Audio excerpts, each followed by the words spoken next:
po poplavah še vedno prejemajo pomoč. Iz mariborske čistilne odvažajo blato. Mariborski košarkarji v 5. krogu pokala Špar.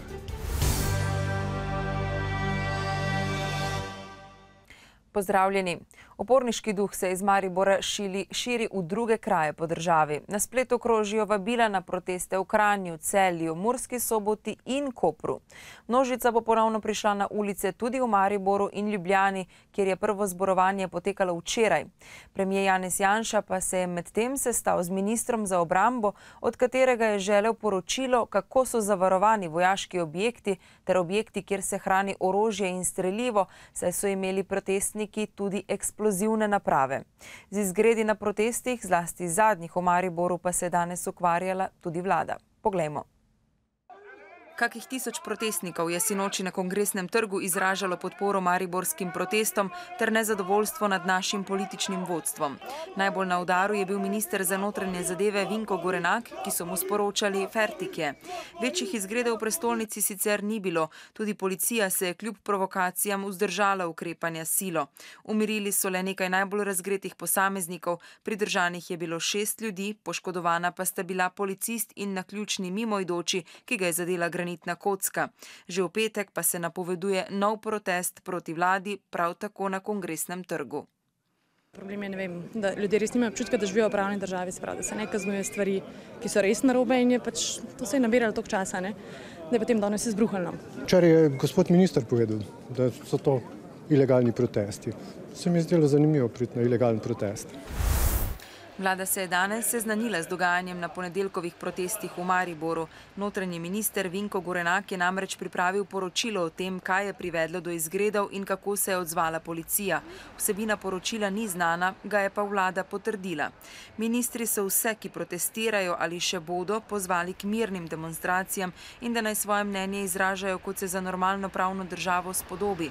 Obrambni minister Aleš Hojs pa meni, da v ozadju protestov ni le nezadovoljstvo stanjem v državi, temveč želje nekaterih, da se stvari razunamejo pred predsedniškimi volitvami. Vlada je danes obravnavala tudi predlog novele zakona o bančništvu, s katero bi se vzpostavil poseben pravni režim za reševanje težav, s katerimi se sooča bančni sistem zaradi omejenih možnosti pri zagotavljanju ustreznih virov financiranja. Po predlogu bi Banka Slovenije dobila večja pooblastila pri nadzoru bank. Minister za finance Janez Šušteršič pa je presenetil z izjavo, da se zavzema za popoln umik države iz naše največje banke. Prodaja večinskega deleža v NLB-ju bi po njegovem mnenju privabila več kupcev in bi bilo banko lažje prodati. Prodajna cena pa bi bila gotovo lahko višja, če bi banko, kot predvideva zakon o slabi banki, predtem očistili slabih terjatev. Premijer Janez Janša predsedniku Danilu Türku grozi s tožbo, če se mu ne bo opravičil zaradi izjave, ki jo je izrekel na Večerovem predsedniškem soočenju. Tam je Türk dejal, da se premijer izogiba sodnim postopkom oziroma da Janševo neudeleževanje sodnih postopkov škodi ne samo avtoriteti sodišč, ampak tudi načelu pravne države. Türk o opravičilu ne razmišlja. V njegovem uradu pa pojasnjujejo, da je svobodno izražanje mnenj in stališč ena temeljnih človekovih pravic. In zdaj v Maribor. Po mnogih zapletih z blatom iz mariborske osrednje čistilne naprave in že večkrat preloženih odvozih so staro blato, ki ga že 6 let skladiščijo v Dogošah, začeli odstranjevati z deponije. Podjetje Saubermacher, ki ga je občina izbrala za odvoz na ponovljenem razpisu, bo blato odpeljalo na Madžarsko. Reden odvoz blata iz čistilne naprave pa bo od januarja opravljal konzorcij Gorenje Surovina Kogal. Tukaj je vse od leta 2004 deponiranih skoraj 17.000 ton blata. Potem, ko podjetje Velkon za odvoz v eno od gramoznih jam v Kidričevem ni dobilo vodnega soglasja, je morala občina razpis ponoviti. Za blato bodo sedaj poskrbeli v podjetju Saubermacher. Začeli smo v ponedeljek, to je 26.11. in smo do danes odpeljali 500 ton. Če bo vse normalno, predvidevamo, da bomo zaključili s tem poslom tam nekje konec junija naslednje leto. Dnevno napolnijo 9 kamionov, ki blato vozijo na Madžarsko, kjer ga njihovi poslovni partnerji predelajo. Ko se zmeša zemljino, je uporabno za sanacijo degradiranih zemljišč. Koliko denarja bo ta odvoz iz Dogoš znašal? Ja, približno pride tukaj okoli 1 milijon evrov, se pravi nekje 76 evrov z DDV-jem je na tono. Začasno deponiranje starega blata v Dogošah je občini naročil Inšpektorat za okolje in prostor. Da se preveri kvaliteta in kvantiteta blata, da zadovoljuje vsem tistim pogojem, ki jih mora, in zdaj se to skladišče izprazni, ostane samo za, rečemo, v primeru urgence, začasnosti. Reden odvoz iz čistilne naprave, kjer letno proizvedejo skoraj 12.000 ton blata, pa bo odslej izvajal konzorcij Gorenje Surovina Kogal, ki je na razpisu ponudil najnižjo ceno. V tem tednu končujemo postopke za vložitev notifikacije za izvoz, tako da računamo, da bo v kratkem času zadeva rešena in predvideval nekje v začetku januarja, da bi mi to blato začeli odvažati. Snaga je s konzorcijem podpisala 2-letno pogodbo, ki jo bo mogoče še za 2 leti podaljšati. Pomoč ljudem, ki so jih prizadele poplave v začetku meseca, še kar prihaja. Rokave so zdaj zavihali ptujski obrtniki in začeli 3-mesečno dobrodelno akcijo. Z obrtniškim delom in donacijo materijala bodo pomagali pri obnovi poplavljenih hiš v občini Gorišnica in Markovci. Z nižjimi cenami gradbenega materijala sta se akciji pridružili tudi slovenski podjetji, ki izdelujeta barve in vse drugo za gradnjo ter obnovo zidov. Hišo Franca Divjaka so poplave popolnoma uničile, ker gre za staro gradnjo, obnova ni mogoča. Nov dom tako nastaja za zidovi, ki so jih njegovi starši postavili pred 20 leti nad garažo. Ker to, da bo voda prišla in so se tudi vaški umetniki določili, ko bi mi gori nekaj sobe naredili, 2 sobice, pa eno kuhinjo, pa kopalnico. Tudi v sosedovi hiši je 3-članska družina Kosi morala zapustiti svoj dom. Še vedno sušijo zidove, preveč vlažni so, da bi lahko začeli obnovo. Je pa veliko donatorov, tako da nimam kaj reči. Še nekaj dobrih ljudi pomagajo, ker drugače tako. Če bi v vsakem primeru samo ostal, to ne more zdržati, jaz mislim. Več kot 30 tujskih obrtnikov in podjetnikov bo svojim delom prispevalo 50.000 evrov. Pomagali bodo tistim, ki so jih poplave najbolj prizadele. Želimo jim pomagati tako, da jim uredimo prostore, da jim zopet uredimo izdelavo novih estrihov, da jim saniramo omete in zopet prostore prepleskamo. Na stene naj pridejo materijali, ki so paropropustni, ki dihajo, namreč stene in konstrukcija in ometi so prepojeni z vlago, ne vlago, vodo. Obnova poplavljenih objektov je zelo zahtevna. Strokovnjaki svarijo pred hitro in nestrokovno sanacijo. Slovenski proizvajalci gradbenih materialov na poplavnih območjih brezplačno svetujejo. Ob vsem tem pa ostaja grenak priokus. Država obrtnikom ne prizna dobrega dela. To ostaja obdavčeno enako kot njihove običajne storitve. Po slabem mesecu je danes popoldne po cesti Dravograd-Maribor ponovno stekel promet. V poplavah v začetku meseca je voda uničila del ceste na fali, seboj pa je odnesla celo del voznega pasu. Tako so med sanacijo poleg obnove vozišča morali zgraditi tudi nove podporne zidove. Z Direkcije za ceste so sporočili, da je obnova stala 160.000 evrov. Župan občine Žetale Anton Butolen bo lahko ravnatelj in hkrati nepoklicni župan. Tako je sklenila protikorupcijska komisija, ki je odpravila opozorilo o nezdružljivosti funkcije župana in ravnatelja, s tem pa končala zgodbo, ki se vleče že od leta 2007. Enak sklep velja še za župana občine Kuzma. Anton Butolen bo tako osnovno šolo v Žetalah, kjer imajo natanko 101 učenca, vodil še do leta 2014, ko se mu mandat ravnateljstva izteče. Dejansko opravlja kar 3 naloge. Poučuje matematiko, ravnateljuje in kot nepoklican župan vodi občino skoraj 1400 prebivalci. Tudi vkolikor to ne bi bilo nezdružljivo za obe funkcije, prav gotovo ne bi več kandidiral, ker sem pač zdaj že 14. leto župan in ves čas nepoklicni župan in ne glede na nisem bil skozi ravnatelj, sem vedno opravljal v bistvu svoje poklicno delo plus neprofesionalni župan. Sam meni, da zato, ker hkrati upravlja funkcijo ravnatelja in župana, šola ni v prednosti, čeprav je ustanovitelj osnovne šole prav občina. Verjetno kdaj trčite tudi v tisto oviro, ko ste župan, pa hkrati ravnatelj, pa je potrebno recimo pridobiti denar za šolo ali pa ga šoli odvzeti. To je najhuje, najverjetneje, ko razpravljate o občinskem proračunu. Glejte, ravnatelj oziroma župan je v bistvu predlagatelj občinskega proračuna. Odločajo na koncu vendarle z svojimi glasovi svetniki in v teh manjših krajih, ker je šola bila vedno nekako na udaru, moram reči, da je v občinskem svetu razumevanja za kvalitetno podlago za delo v šoli. Sicer pa, kot župan, razpolaga slabim €1,5 vrednim proračunom. Ko smo nastali občina, smo bili verjetno edina občina brez enega samega priključka na javni vodovod. Večina cest je bilo makadamskih, plus seveda šola se ravno takrat sicer že začela graditi.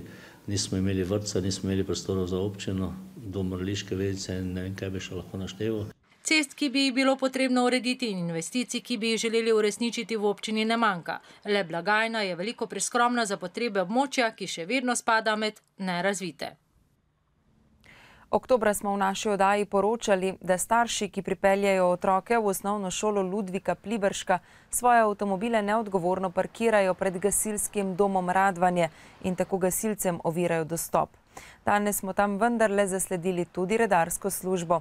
Podoba prostora pred gasilskim domom pa je bila zaradi tega bistveno drugačna kot prejšnje dni. Posamezni starši so se sicer zapeljali na plato, a so ga zelo kmalu tudi zapustili. Redarja kršiteljev nista kaznovala, ampak le opozarjala, saj je osnovni cilj trajno spoštovanje predpisov za varnost otrok in drugih udeležencev v prometu. In zdaj v Mursko Soboto, kjer so glas povzdignili prebivalci največjega blokovskega naselja. Upali so namreč, da bo zaradi znižanja cene plina ogrevanje cenejše. Zgodilo se je prav nasprotno, krivdo za to pa drug na drugega valita župan in tamkajšnje komunalno podjetje. To je blokovsko naselje na Lendavski ulici v Murski Soboti. Stanovanja niso nič drugačna od tistih v Mariboru, Ljubljani, le cena kurjave je tu neprimerno višja. Zaradi vse večjega pritiska stanovalcev je župan Anton Štihec tudi z javnim pozivom pritisnil na komunalce. Pozivam javno podjetje Komunala, predvsem direktorja javnega podjetja Komunala magistra Šiftarja, da zniža cena ogrevanja, vsaj za toliko, kolikor je uspel doseči znižanje cene pri dobaviteljih. Po mnenju direktorja Komunale pa to ne gre tako enostavno. Tudi zato, ker so v preteklosti prav po nareku občine s cenami že zaostali za kar 80%. Bi pa to bilo mogoče, če bi občina odstopila denar, ki ga prav v ta namen prejme od države. Cena bi bila lahko bistveno manjša. V primeru, da to, kar nam pripada, to se pravi, tukaj govorimo okrog govorim 400 000, ker ne vemo, kakšna da je sezona, in če bi bili to, bi mi lahko, če povem najbolj dražno obliko, recimo spustili vse skoraj 30% v sedanjo ceno. Zakaj torej nastala situacija, ko pa je občina lastnik podjetja? Gre morda za merjenje moči med županom in direktorjem, kjer najkrajšo potegnejo stanovalci? Vas pravzaprav ne briga, kdo ima prav, občina ali Komunala? Nas to sploh ne zanima, kdo ima prav, če občina ali Komunala. Mi plačujemo in pričakujemo, da se bodo te stvari glede cene, višine cene ogrevanja uredile. Dokler se torej ne bosta zmenila oba akterja v igri o, pa povejmo, toplem denarju, bodo previsoke stroške pač še vedno nosili uporabniki. V Univerzitetni knjižnici Maribor so sinoči odprli razstavo redkosti in rokopisov, ki jih je knjižnica pridobila v prvi polovici preteklega stoletja. Dragocenosti so prvič na ogled tako v originalni kot tudi digitalni obliki in opozarjajo na bogastvo tukajšnjega kulturnega prostora. Razstavljenih je 12 najpomembnejših raritet in rokopisov, kot je denimo Dalmatinova Biblija in Slomškovi nagovori o slovenščini. Obiskovalci jih lahko preko interaktivne mize prelistajo. Dela so na ogled tudi na novem digitalnem repozitoriju Univerzitetne knjižnice Maribor, sistemu za upravljanje in shranjevanje dokumentov. Gre pa pravzaprav za projekt, ki že teče od leta 2009. Namreč želeli smo to razstavo narediti tudi malo drugačno, da smo stvari v tem času zdigitalizirali in jih nekako naredili bolj dostopne širši javnosti. Največja posebnost zbirke je najstarejša knjiga, ki jo hrani knjižnica. To je rokopisno delo Petrusa Lombardusa, prepis Lombardovega izvirnika iz 12. stoletja, datiranega v 14. stoletje. Simbolno pomeni prvi mariborski znanstveni učbenik. Temu besedilu so dodani številni komentarji, ki bi po mnenju dr. Edvarda Kovača bili vsekakor vredni, da se jih podrobneje razišče in bi se potem o zanimivi poti te knjige morda zvedelo kaj več. Razstava iz zakladnice Univerzitetne knjižnice Maribor bo na ogled do 18. decembra in predstavlja zadnji projekt knjižnice pod okriljem Evropske prestolnice kulture. V okviru projekta portugalskih kulturnih ambasad sta slovenska lektorica v Lizboni Mateja Rozman in portugalski pesnik Kazimir de Brito v Mariboru predstavila antologijo portugalskih in slovenskih pesnikov 20. stoletja. Knjiga bo vključevala 25 najpomembnejših pesnikov obeh držav. Nekaj pesmi portugalskih pesnikov pa sta Rozmanova in de Brito na sinočnji predstavitvi antologije tudi prebrala. Knjiga bo na knjižne police prišla sredi decembra. Še šport. Košarkarji Maribora Mesarja so se uvrstili v 5. krog pokala Špar. Tudi v povratni tekmi 4. kroga so premagali Zlatorog. Po prepričljivi zmagi v Laškem za 13 točk je bila sinoči v dvorani Tabor razlika 6 točk. 76 proti 70. Po uvodnem porazu v prvenstvu proti Rogaški so Mariborčani nanizali 9 večinoma prepričljivih zmag, 5 ligaških in 4 v pokalnem tekmovanju. Ta čas igrajo v odlični formi. Prije svega to je skup vrlo dobrih momaka, prije svega znači imaju također dobre ljudske osobine i onda sve to prenosimo na teren. Stvarno dobro se slažemo, dobro treniramo i idemo dalje, nema šta, idemo u nove pobjede. Zlatorog naj bi bil vodilno moštvo v štajerski regiji, vendar zelo kakovostna ekipa proti Mariboru letos ne pride do izraza. Sinoči napredovanje domačih ni bilo niti za hip negotovo. Že po prvi četrtini so imeli 16 točk prednosti. Šli smo, zato ker imamo karakter, imamo značaj, šli smo v tekmo z 0-0, ker smo vedeli, da lahko napredujemo samo v tem primeru, da tu če se kaj zalomi, potem če bomo gledali samo današnjo tekmo, da ne bomo zgubili 13 pik ali pa več. Ker če pa gre že v tekmo s 13 pikami prednosti, se pa lahko hitro zalomi. Ne vem, zgleda, da ne leži kot ekipa, igra zelo poletno, hitro, vsi lahko v bistvu zdaj za 3 točke. Nam so to v bistvu, to nam je že 3. poraz z Mariborom v kratkem času. Laščane je letos premagal le Maribor, v prvenstvu in 2-krat v pokalu. Včeraj so se gostje brez najboljšega strelca Sama Udriha pred koncem sicer povsem približali, vendar so Mariborčani zmogli do nove zmage. Trenutno nas je malo v rotaciji, kako bi rekel, 2 igralca, ključna sta poškodovana, Gavrič in Refen. Upam, da se naslednje vrnete in bomo lažje delali pod košem na treningu in seveda na tekmah v rotacijah. Jutri bo žreb za 5. krog pokala. Tam bo decembra nastopilo 12 ekip.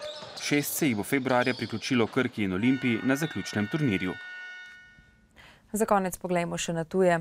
Slovenski premijer Janez Janša je popoldne odpotoval na prvi uradni obisk v Tirano, kjer se bo zvečer udeležil osrednje slovesnosti ob 100-letnici samostojnosti Albanije.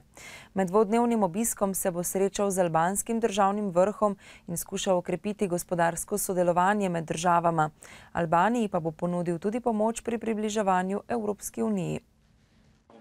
Evropska komisija je odobrila načrte za prestrukturiranje 4 nacionaliziranih španskih bank, s čimer je sprostila pot za odobritev prvega obroka pomoči Španiji za reševanje nakopičenih težav bančnega sektorja. Iberska država naj bi tako decembra prejela 37 milijard pomoči iz stalnega mehanizma za stabilnost evra. Egiptovska policija je solzivcem posredovala proti nekaj 100 protestnikom na kairskem trgu Tahrir, ki so po torkovih množičnih demonstracijah proti predsedniku Mohamedu Mursiju tam preživeli noč. Protesti in tudi spopadi med demonstranti in policisti sicer potekajo že 9. dan zapored. V torek se je na Tahrirju zbralo na 10 tisoče, po nekaterih podatkih več kot 300 tisoč ljudi, ki so tako množično pokazali svoje nasprotovanje ukrepom sedanjega islamističnega predsednika Mursija, potem ko si je ta minuli četrtek z odlokom močno razširil pristojnosti. Samo 2 tedna po silovitem poplavnem valu na severu Italije, Ligurijo in Toskano zdaj znova pestijo poplave. Reke prestopajo bregove, sprožajo se plazovi, številne ljudi so morali evakuirati. V hudih poplavah pred 2 tednoma so na jugu Toskane umrli 4 ljudje. Na Japonskem težave povzroča sneg. Snežni vihar je prizadel predvsem otok Hokkaido. Zaradi zimskega neurja je okoli 300 ljudi moralo zapustiti domove. Zaradi snega so podrti številni daljnovodi, tako da je brez elektrike ostalo prek 50 tisoč gospodinjstev. Ponekod je zapadlo do 20 cm snega, temperature pa so se spustile pod ničlo. Po 39 zaporednih letih slačenja so se pri razopitem Pirilijevem koledarju tokrat oblekli. V torek so namreč predstavili koledar za leto 2013, na katerem so lepotice v zelo kratkih hlačkah in oprijetih oblekicah. Fotografije so posneli na različnih lokacijah v Riju. Danes po noči bodo na zahodu nevihte z močnejšimi nalivi in sunki vetra. Vremenoslovci zato svarijo, da lahko močno narastejo manjše reke, vodotoki in hudourniki, zlasti v hribovitih predelih jugozahodne, zahodne, osrednje in severne Slovenije. Sicer pa bo jutri na vzhodu delno jasno in po večini suho, drugod pretežno oblačno. V zahodni in deloma v srednji Sloveniji bo še deževalo. Ponekod bo čez dan še pihal jugozahodni veter. Najvišje dnevne temperature bodo od 5 do 9 stopinj Celzija. V petek bo oblačno z občasnimi padavinami, po nižinah v notranjosti Slovenije deloma dež, deloma sneg. V soboto bo pretežno oblačno in po večini suho. V nedeljo pa bomo bojda že kidali. Hvala, da ste bili z nami in naj bo tako tudi jutri. Lahko noč.